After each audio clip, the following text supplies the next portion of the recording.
Sorry, would you like to introduce yourself and what you do? I'm Richard Hooper, and I was chairman of the selection panel for DCMS to choose the bidders for the pilots for the independently funded news consortia. And could you give us a sum up about what you've spoken about today on stage? Well, the independently funded news consortia was an idea of the previous government, the Labour government, and the current government yesterday announced that they are not going to pursue that route. They're going towards a different route based on local city television, local multimedia companies. So the IFNC idea died yesterday. What we learned from it, and I think what will carry forward into the new ideas that the new government is pursuing, is the importance of innovation. This is not doing what you did yesterday. Secondly, the importance of multi-platform.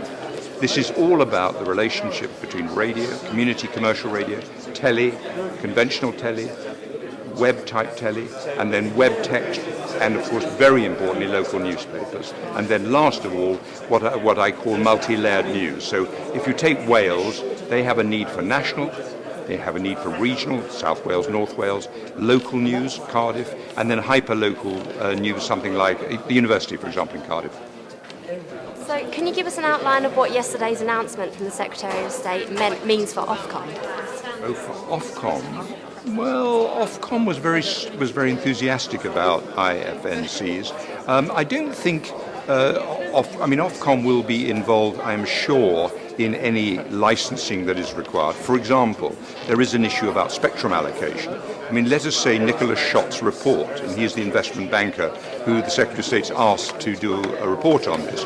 If he comes up with the idea that 81 local television stations are possible, then there's a question of where the spectrum comes from, and Ofcom, of course, is the spectrum allocator in the UK. Do you think that the general shift of news media to online makes it far more difficult to regulate the content that goes out in terms of news? Much difficult. I mean, I think that the sheer infinite number of pages, the sheer infinite number of blogs, of tweets, of emails, etc., are such that conventional broadcast regulation is not relevant, not appropriate, and indeed doesn't happen anyway.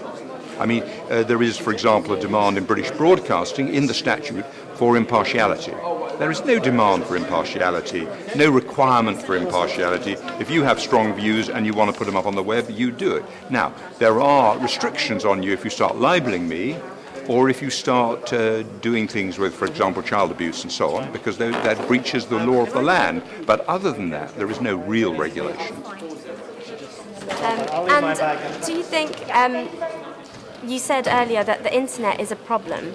As a powerful media tool, do you not think the problem lies more with the fact that companies didn't have the foresight to switch over to online mediums earlier? I didn't say that the internet is a problem. What I said is that the internet is a hugely disruptive technology, disrupting the lives and behaviors of all media companies, particularly consumer media companies. That is reality. Advertising is shifting to the web. Eyeballs are shifting to the web. And so therefore all media companies have to decide how they are going to handle this. And what they can't do is just give up their traditional businesses, because they're probably producing cash flow and producing profits. So they have to do this very difficult transition from staying in local newspapers for as long as people read local newspapers, but moving into the web, moving into Kindle, moving into e-books and so on. And that's very difficult to do. I mean, if you're on the board of a company and you discuss shall we cannibalize our own business? It's not an easy debate. Publications such as newspapers, however, though, have avoided such a catastrophe if they had seen it coming earlier, do you think?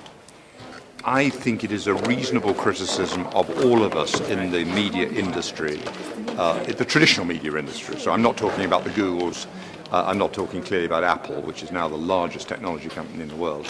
I mean, who have been utterly brilliant. I'm talking about traditional media companies, newspaper companies, television companies. I think we all were slow on the uptake.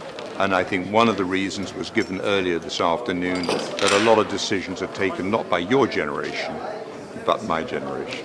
And you are internet savvy, you are mobile savvy in a way that my generation still struggles.